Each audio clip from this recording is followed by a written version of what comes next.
दोस्तों नमस्कार, कैसे हैं आप। तो आज हम बात करेंगे भारतीय इतिहास की प्रश्नों के बारे में। जी हाँ दोस्तों, हमने 7 मॉडल प्रैक्टिस सेटों को मिलाकर टॉप 30 क्वेश्चन तैयार किए हैं आपके लिए दोस्तों, जो कि परीक्षा नज़दीक है। 2 से 3 दिन परीक्षा के बचे हैं, तो इसलिए हमने 7 मॉडल प्रैक्टिस सेटों को मिलाकर भारतीय इतिहास का एक टॉप 30 प्रश्नों का निचोड़ आपके सामने प्रस्तुत किया है दोस्तों। आप 5 से 10 मिनट में इसको जल्दी से रिवाइज कर लें, ये आपकी परीक्षा के लिए काफ़ी हेल्पफुल होने वाला है दोस्तों। 2 से 3 प्रश्न आपको यहीं से देखने को मिलेंगे। भारतीय इतिहास का जो पोर्शन आता है 5 नंबरों का, उसमें आपको 2 से 3 प्रश्न यहाँ से देखने को अवश्य मिलेंगे दोस्तों। तो चलिए बिना वक्त गवाए वीडियो को शुरू करते हैं दोस्तों, और जल्दी से इनको देख लेते हैं, एक बार अच्छे से रिवाइज कर लेंगे दोस्तों जल्दी से। चलिए पहला देखते हैं बौद्ध साहित्य। बौद्ध साहित्य की बात करें तो ये पाली भाषा में लिखा गया है बौद्ध साहित्य, और इसके 3 भाग हैं, विनय पिटक, सुत्त पिटक और अभिधम पिटक। इसके 3 भाग हैं, याद रखेंगे। विनय पिटक में क्या बात की गई है, विनय पिटक में आपकी क्या बात की गई है, दैनिक जीवन संबंधी आचार विचार पर विनय पिटक पर बात की गई है। तो यहाँ से प्रश्न परीक्षा में बन सकता है दोस्तों कि विनय पिटक में क्या है, ये चीज़ आपको ध्यान देनी है। तो और सुत्त पिटक में क्या है, बौद्ध धर्म के सिद्धांत पर उपदेश दिए गए हैं, और अभिधम पिटक में क्या है, बौद्ध दार्शनिक सिद्धांत है दोस्तों।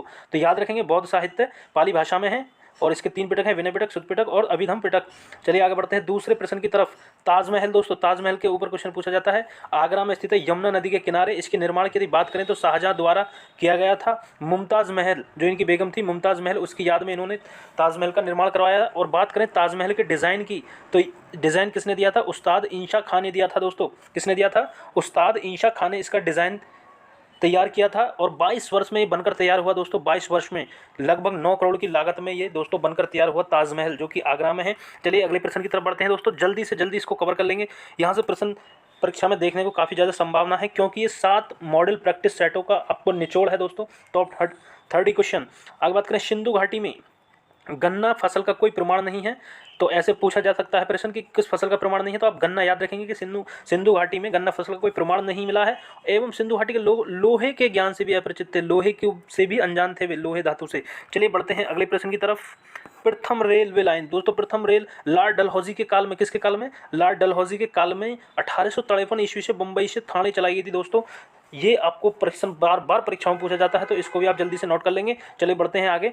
तात्या टोपे की सहायता से झांसी की रानी लक्ष्मीबाई, कौन, झांसी की रानी लक्ष्मीबाई ने ग्वालियर का नेतृत्व किया था। तात्या टोपे की सहायता से प्रश्न पूछा जाता है कि झांसी की रानी लक्ष्मीबाई ने ग्वालियर का नेतृत्व किसकी सहायता से किया, तात्या टोपे की सहायता से किया था। चलिए बढ़ते हैं दोस्तों, जैन धर्म और बौद्ध धर्म से भी प्रश्न परीक्षा में देखने को मिलते हैं।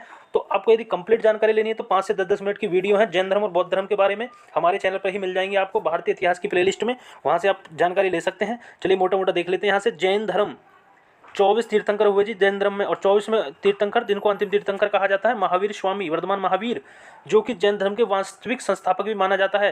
तो प्रश्न बन सकता है कि जैन धर्म के वास्तविक संस्थापक कैसे माना जाता है, तो महावीर वर्धमान महावीर को माना जाता है। ये अंतिम 24 में तीर्थंकर थे। ये बात करें फर्स्ट की तो ऋषभदेव थे, और सेकंड अजीतनाथ, और 23 में भी पूछ लेते हैं पार्श्वनाथ थे। तो ये भी यहाँ से परीक्षा में प्रश्न देखने को मिल सकते हैं। चलिए आगे बढ़ते हैं।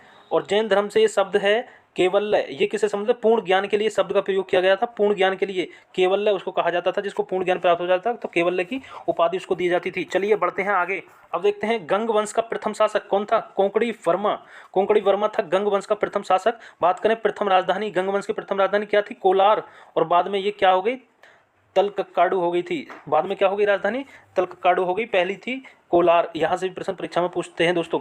ये वो प्रश्न है दोस्तों जो 7 मॉडल प्रैक्टिस सेटों में दिए गए हैं, उन सभी का निचोड़ है। तो दोस्तों वीडियो पसंद आ रही हो तो वीडियो को लाइक करते हैं, शेयर करते हैं, और चैनल को सब्सक्राइब करना ना भूलें दोस्तों। चलिए आगे बढ़ते हैं। संभाजी के बाद मराठा राज्य की बागडोर किसने संभाली, राजा राम ने संभाली दोस्तों। संभाजी के बाद मराठा राज्य की बागडोर। आगे बात करें दोस्तों, बीबी का मकबरा, यहाँ से प्रश्न बन सकता है। बीबी का मकबरा ये कहाँ है, औरंगाबाद महाराष्ट्र में है आपका, और किसने, औरंगजेब ने ये बनवाया था बीबी का मकबरा। ठीक है, आगे बढ़ते हैं अगले। वास्को डी गामा दोस्तों, पुर्तगाली नाविक वास्को डी गामा, ये आपका 17 मई 1498 में कालीकट समुद्र पर बंदरगाह पर पहुंचा। कालीकट, ठीक है, 17 मई 1498 को कालीकट समुद्र तट पर पहुंचा, और इसका राजा जमूरियन ने भव्य स्वागत किया। किसने, राजा जमूरियन। तो आप याद रखेंगे, राजा का नाम याद रखेंगे राजा जमूरियन, और ये डेट याद रखेंगे 17 मई 1498 कालीकट बंदरगाह पर। वास्को डी गामा कौन था, पुर्तगाली था, ये भी आपको याद रखना। चलिए आगे बढ़ते हैं जल्दी से, बहुत जल्दी हम इनको कवर कर लेंगे दोस्तों। 1911 में भारत की राजधानी कलकत्ता से दिल्ली स्थानांतरित करने वाला कौन था, लॉर्ड हार्डिंग द्वितीय। लॉर्ड हार्डिंग द्वितीय, जिसने भारत की राजधानी कलकत्ता से दिल्ली स्थानांतरित की, कब की, 1911 में की। ये भी आपको याद रखना कौन था, लॉर्ड हार्डिंग। चलिए आगे बढ़ते हैं। आर्यों की वर्ण व्यवस्था का आधार क्या था? पेशा। कि लोग क्या करते हैं कि डॉक्टर है, वकील है, किसान है, धोबी है, क्या है? तो आर्यों की जो वर्ण व्यवस्था थी वो पेशा पर आधारित थी कि किस क्या पेशा था उनका।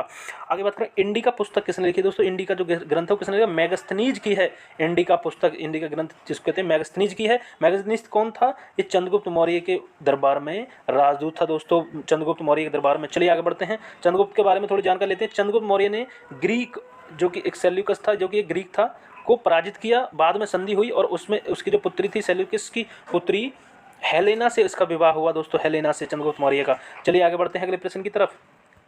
14वें नंबर का प्रश्न है, मुगल काल में सर्वाधिक मनशबदार किसके शासनकाल में थे? जहांगीर के शासनकाल में थे। मुगल काल में सर्वाधिक मनशबदार की यदि हम बात करें तो जहांगीर के शासनकाल में थे। चलिए आगे बढ़ते हैं जल्दी से अगले प्रश्न की तरफ। दोस्तों वीडियो को बिना स्किप किए देखें क्योंकि ये निचोड़ है आपका दोस्तों, यहीं से आपका संपूर्ण रिवीजन हो जाएगा दोस्तों। सती प्रथा को लॉर्ड विलियम बेंटिंक ने अवैध घोषित किया। किसने किया? पूछा जाता है सती प्रथा को लॉर्ड विलियम बेंटिंक ने अवैध घोषित किया दोस्तों, लॉर्ड विलियम बेंटिंक, ये नाम याद रखेंगे आप। चलिए बढ़ते हैं अगले प्रश्न की तरफ दोस्तों, अगले प्रश्न की तरफ बढ़ते हैं। सोने का सिक्का सर्वप्रथम भारत में सोने का सर्वप्रथम भारत में क्या हुआ? ग्रीक यूनानी शासनकाल में शुरू हुआ। कहाँ हुआ? ग्रीक यूनानी शासनकाल में शुरू हुआ सोने का सिक्का। आगे बात करें दोस्तों, मंदिर, 17वां क्वेश्चन, मंदिर निर्माण कला में विमान शैली का प्रयोग का प्रचलन कहाँ? चोल वंश के शासनकाल में हुआ। किसके? चोल वंश के शासनकाल में हुआ। इसको भी आप याद रखेंगे। बढ़ते हैं अगले प्रश्न की तरफ। इक्ता प्रथा, 18वां क्वेश्चन देखेंगे। इक्ता प्रथा दिल्ली सल्तनत के समय ये लगाई चलती थी, इक्ता प्रथा दोस्तों, इसको आप याद रखेंगे। बात करें क्लीमेंट एटली की घोषणा, ब्रिटेन का भारत छोड़ने का निर्णय था। जो क्लीमेंट एटली की घोषणा थी वो ब्रिटेन का भारत छोड़ने का निर्णय था, इसको भी आप याद रखेंगे। चलिए आगे बढ़ते हैं 20वें क्वेश्चन की तरफ। विजयनगर साम्राज्य के जो खंडर है वो कहाँ है? हम्पी में है दोस्तों, विजयनगर साम्राज्य के। अगर बात करें इसकी स्थापना की तो दो भाई हरिहर एवं बुक्का ने इसकी स्थापना की थी विजयनगर साम्राज्य की। इसके खंडर की बात करें तो हम्पी में है दोस्तों। अगले प्रश्न की तरफ बढ़ते हैं 21वें प्रश्न की तरफ। भारत में लोधी वंश का अंतिम शासक कौन था? इब्राहिम लोधी।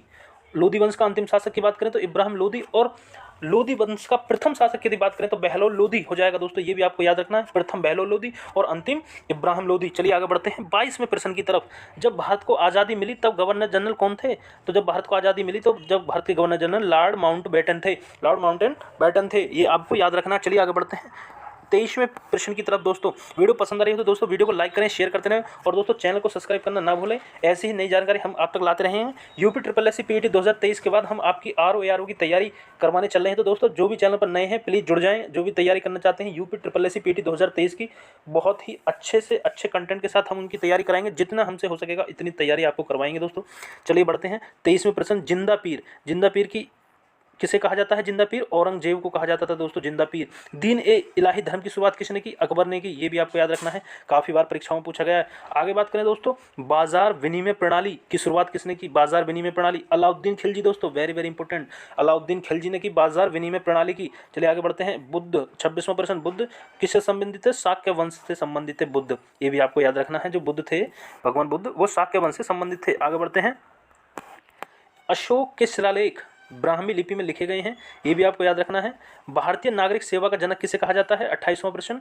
लॉर्ड कॉर्नवालिस को कहा जाता है भारतीय नागरिक सेवा का जनक। चलिए अगले प्रश्न की तरफ बढ़ते हैं।